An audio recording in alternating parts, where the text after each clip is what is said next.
সুদ হচ্ছে ক্রয় বিক্রয়ের মতো। কেন? মানুষে বলল, ওই সময়ের ইহুদি খ্রিস্টান বলেছিল যে সুদ হচ্ছে ক্রয় বিক্রয় ব্যবসার মতো। কেন? ব্যবসাতেও টাকা বাড়ে, সুদেও টাকা বাড়ে, তাহলে দুটাই একই হলো। তাই তারা বলল ব্যবসা যদি চলে সুদও চলবে। এইটা তাদের মন্তব্য।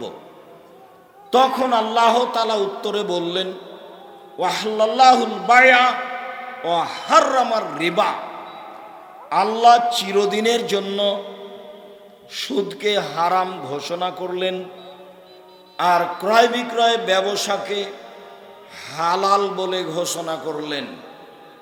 মনে রাখা ভালো হবে, মানুষের কৌশলী মন্তব্যকে উপেক্ষা করে আল্লাহ চিরদিনের জন্য ব্যবসাকে হালাল করেছেন আর চিরদিনের জন্য সুদকে হারাম বলেছেন।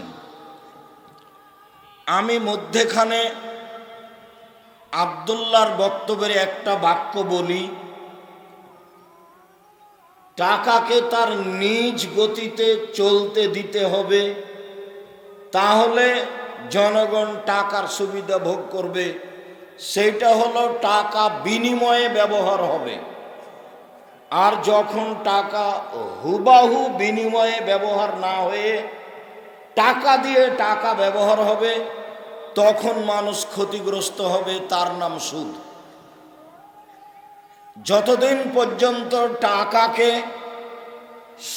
স্থানে রাখা হবে, সেইটা হলো টাকা ব্যবহার হবে বিনিময়ে। 1 কেজি বেগুন দেন, এই যে টাকা নেন, এর নাম বিনিময়। টাকা যতক্ষণ পর্যন্ত বিনিময়ে ব্যবহার হবে ততদিন পর্যন্ত মানুষ কল্যাণে থাকবে। যখন টাকা দিয়েই টাকা ব্যবহার হবে, টাকার মাধ্যমে টাকা ব্যবহার হবে, তখন তার নাম সুদ হবে, তখন আর মানুষ কল্যাণে থাকবে না। কেন? পরের আয়াতে আল্লাহ তাআলা বললেন, ইয়ামহাকুল্লাহুর রিবা ওয়া ইউরবিস সাদাকাত। আল্লাহ বলেন সুদ মানুষের সম্পদকে সংকুচিত করে, কমিয়ে দেয়, আর দান মানুষের টাকাকে বেশি করে দেয়। সুদ খেলে মানুষ নিঃস্ব হবেই, আজ হোক আর কাল হোক। সুদ খেলে মানুষকে একদিন ভিক্ষুক হতে হবে, এটাই চূড়ান্ত। সে হোক, তার ছেলে হোক, তার নাতি হোক, যেই হোক না কেন। বলছিলাম সুদের ফলাফল নিঃস্ব হওয়া। আব্দুল্লাহ ইবনে মাসউদ রাদিয়াল্লাহু তাআলা আনহু বলেন, রাসূল সাল্লাল্লাহু আলাইহি সাল্লাম বলেছেন, ইন্নার রিবা ওয়া ইন কাসুরা। সুদ যদিও দেখে লাগে বাড়ছে, ফাইন্নাহু ইয়াসুরু ইলা কাল্লিন, ও ধীরে ধীরে ধীরে ধীরে নিঃস্বতে চলে যায়। এক সময়ে সুদ গ্রহীতা নিঃস্ব হয়ে যায়। তাই আপনার চোখের সামনে কিস্তিতে টাকা উঠায় যারা, কয়দিন পরে তাদের বসবাসের বাড়িটাও নেই। সুদ যখন মানুষ খাবে, তখন টাকা 2-1 জনের হাতে চলে যাবে, বাকি মানুষ নিঃস্ব হয়ে যাবে। পৃথিবীবাসী যখন সুদ খাবে, তখন টাকা পৃথিবীর 2-1টা দেশে চলে যাবে, বাকি দেশগুলো নিঃস্ব হয়ে যাবে। যেহেতু আল্লাহ বলেছেন নিঃস্ব হবে, যেহেতু নবী বলেছেন নিঃস্ব হবে, অতএব সুদের ফলাফল আজ হোক আর কাল হোক, সুদ গ্রহীতা নিঃস্ব হবেই হবে, হতেই হবে। সুদ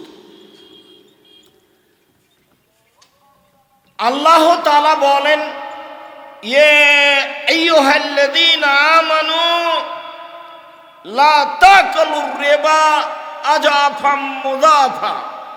পৃথিবীর মানুষ সাবধান, তোমরা দ্বিগুণ হারে শতগুণ হারে সুদ খায়ো না। সুদ চিরদিনের জন্য হারাম।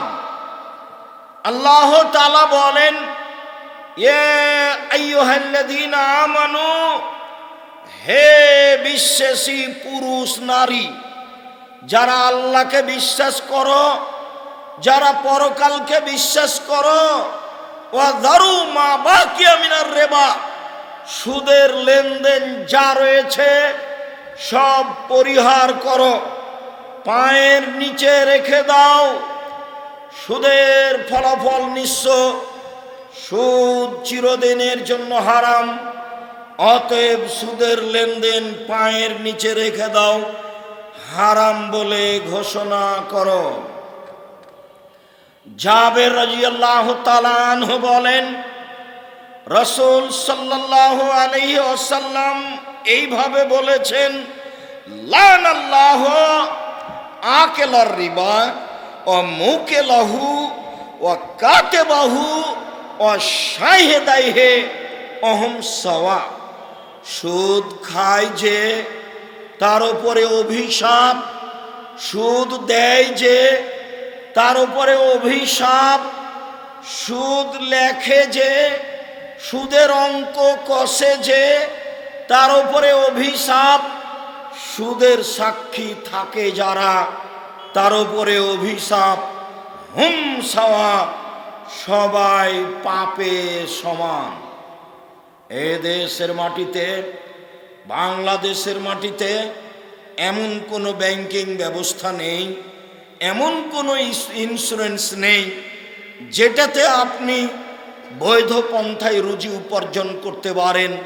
সবারই সুদের সাথে লেনদেন রয়েছে, সবাই সুদের সাথে সম্পৃক্ত। তবে ব্যাংকে চাকরি করা আর টাকা রাখা দুটাই এক নয়। একটা হলো নিরুপায় আর একটা হলো স্বইচ্ছায়।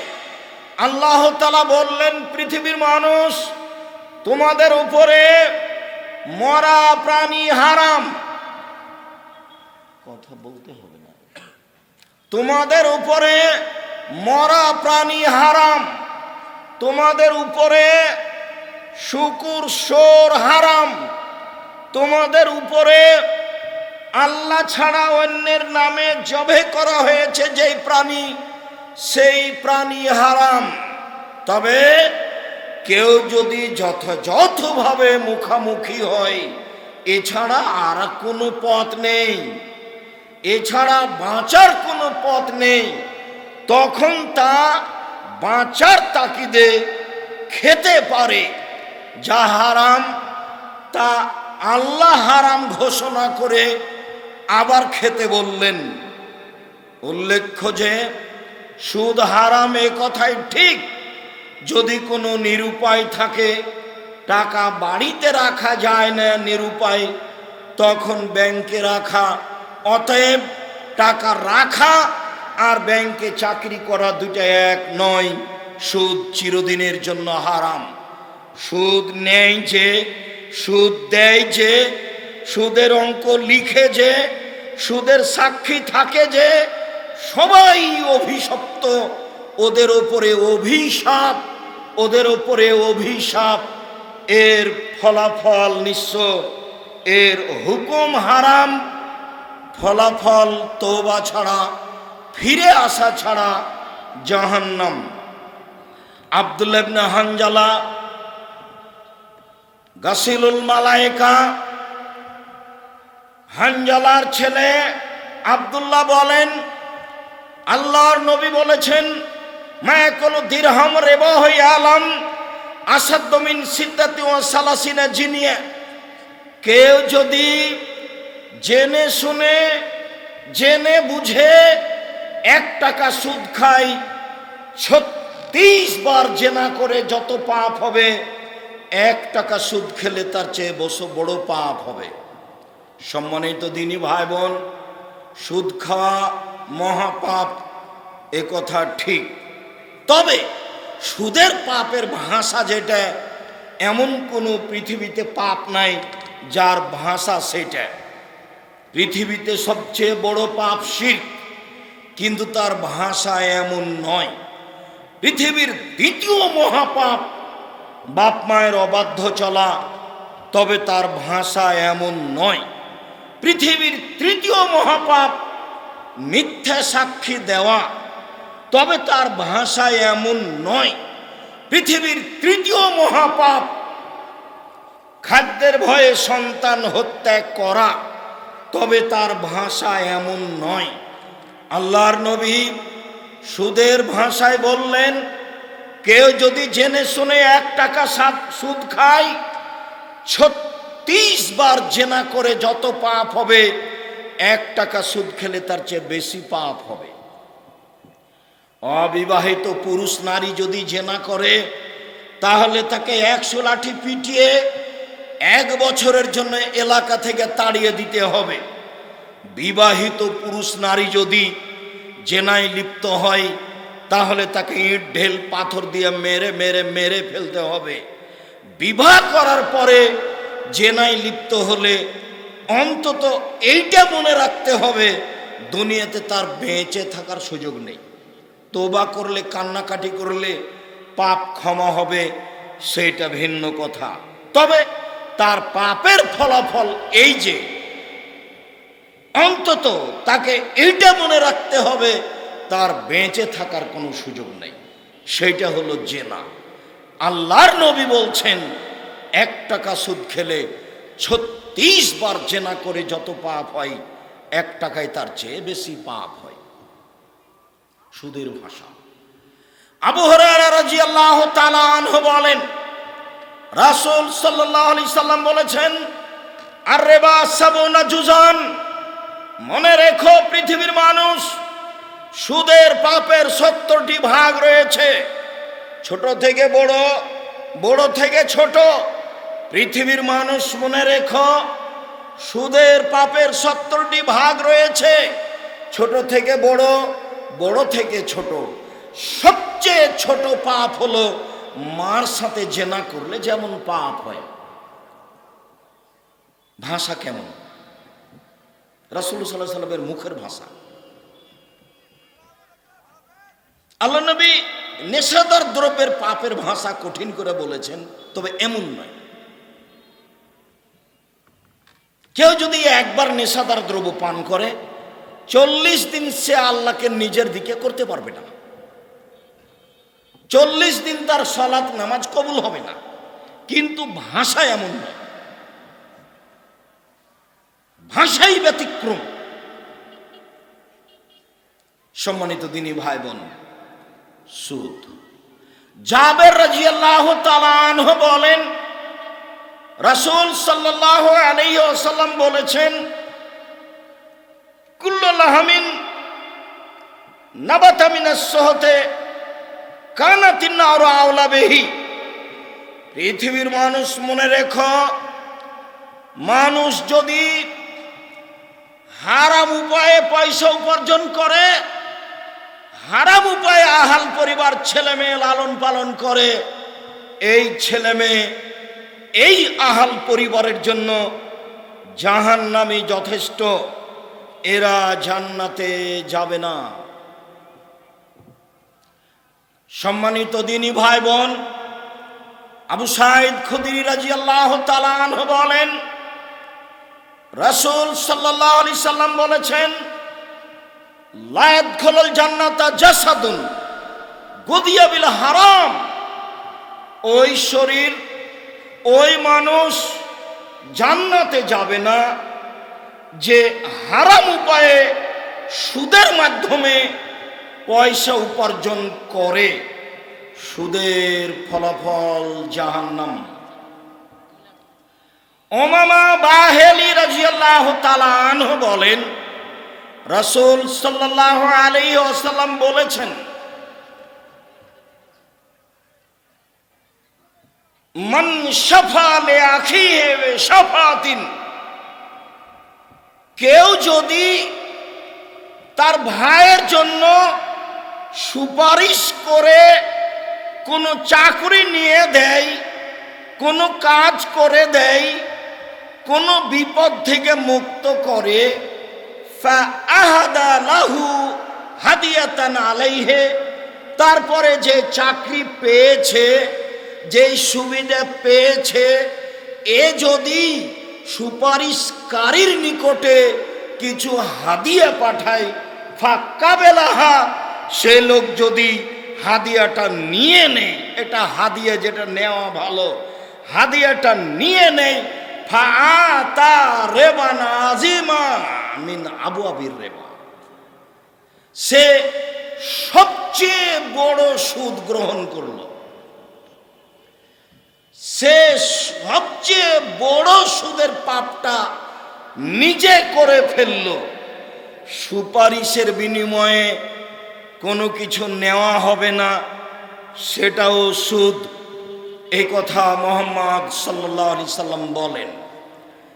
আবু হুরায়রা রাদিয়াল্লাহু তাআলা আনহু বলেন, রাসূল সাল্লাল্লাহু আলাইহি সাল্লাম বলেছেন, ইন্নাল্লাহ তাইয়্যিব, আল্লাহ হচ্ছেন পবিত্র, লা ইয়াকবালু ইল্লা তাইয়্যিবা, আল্লাহ পবিত্র ছাড়া কবুল করেন না। সুম্মা যাকারা রাজুলান ইতিলিস সাফারা, তারপর আল্লাহর নবী একটা লোকের আলোচনা করলেন, যে লোকটা বিদেশে আছে, আশা শাকবারা, চুলগুলি এলোমেলো হয়েছে, ঠিক মতো গোসল করেনি, ঠিক মতো চিরনি করেনি, বিপদে পড়ে হাত তুলে আল্লাহর দরবারে বলছে, রব্বি, হে আমার প্রতিপালক, আমি বিপদগ্রস্ত। রব্বি, হে আমার প্রতিপালক, আমি বিপদগ্রস্ত। মাতামহ হারাম, তার খাদ্য আছে হারাম, মাশরাবহু হারাম, তার পানি আছে হারাম, মালবাসহু হারাম, তার পোশাক আছে হারাম। আন্না ইস্তাজাবু লাহু, তার দোয়া কি করে কবুল হতে পারে?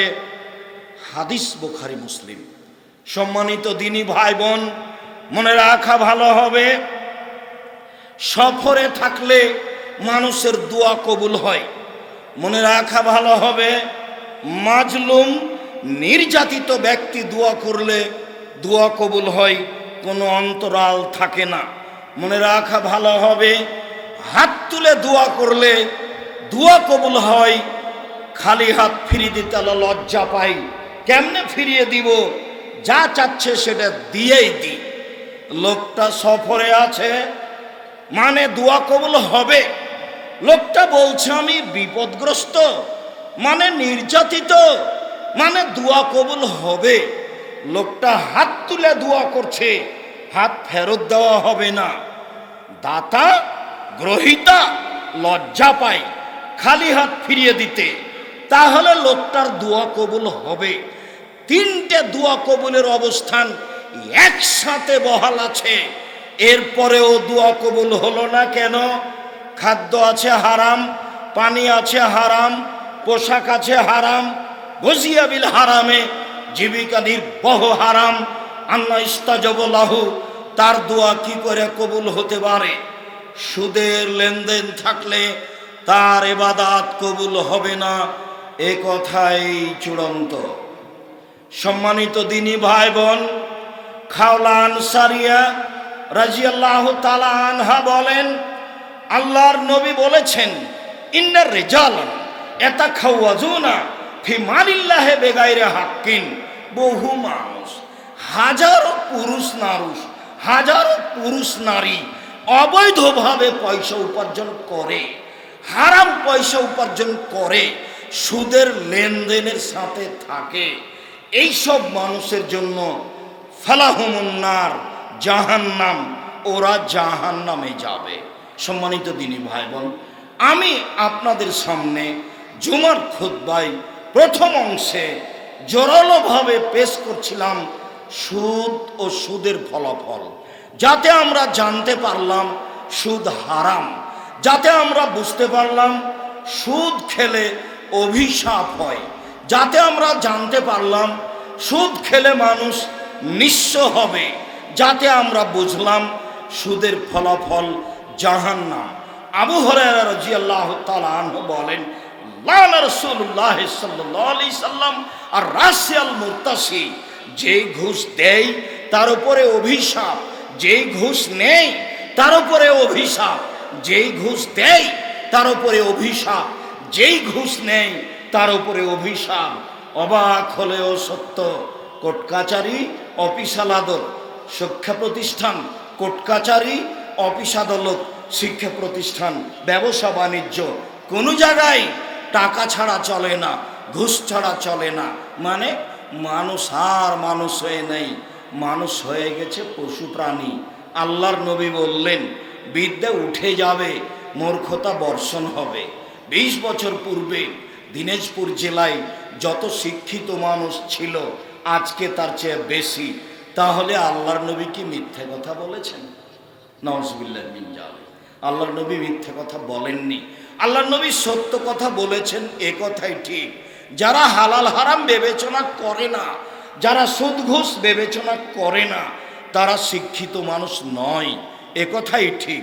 তারা পশু প্রাণীর মতো, গরু ছাগলের মতো, বুঝেও বুঝে না, ওরা অন্তর আছে বুঝে না, দেখেও দেখে না, ওরা চক্ষু আছে দেখে না, শুনেও শুনে না, ওরা কান আছে শুনে না।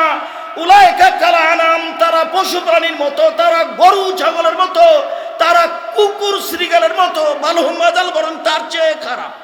এ কথা আল্লাহ বলেন, আমি বলিনি। এই কথা অন্তর আছে বুঝতে হবে, চক্ষু আছে দেখতে হবে, কান আছে শুনতে হবে।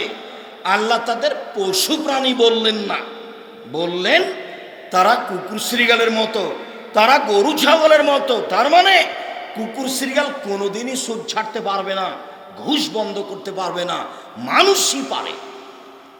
তাই মানুষ পশু প্রাণী নয়, পশু প্রাণীর মতো, বরং তারা তার চেয়ে খারাপ।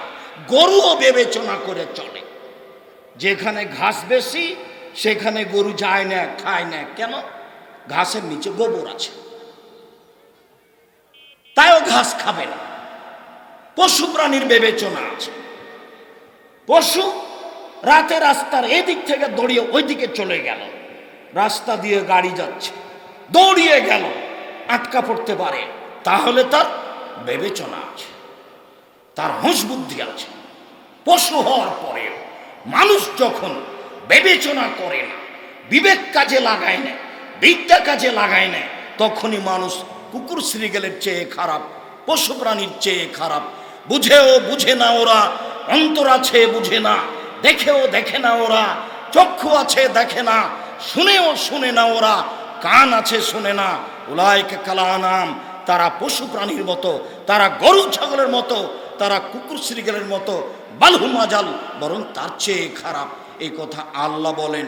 সম্মানিত দিনী ভাই বোন, সুদের ব্যাপারে, ঘুষের ব্যাপারে আজকেই সিদ্ধান্ত নিব। মানুষই পারে সিদ্ধান্ত নিতে, মানুষই পারে এই পাপ ছাড়তে। নিরাশার কিছু নয়। সুদ যত বড়ই পাপ হোক না কেন, আল্লাহর সাথে জড়িত পাপ, নিরাশার কিছু নেই। সুদ যত বড়ই পাপ হোক না কেন, আল্লাহর সাথে জড়িত পাপ। রাতে উঠে 2 রাকাত সালাত আদায় করে বলতে হবে, সুদের লেনদেন বন্ধ করলাম, আর কোনোদিন এর সাথে সম্পৃক্ত হব না, তুমি মাফ করো। আল্লাহ বলবেন করলাম।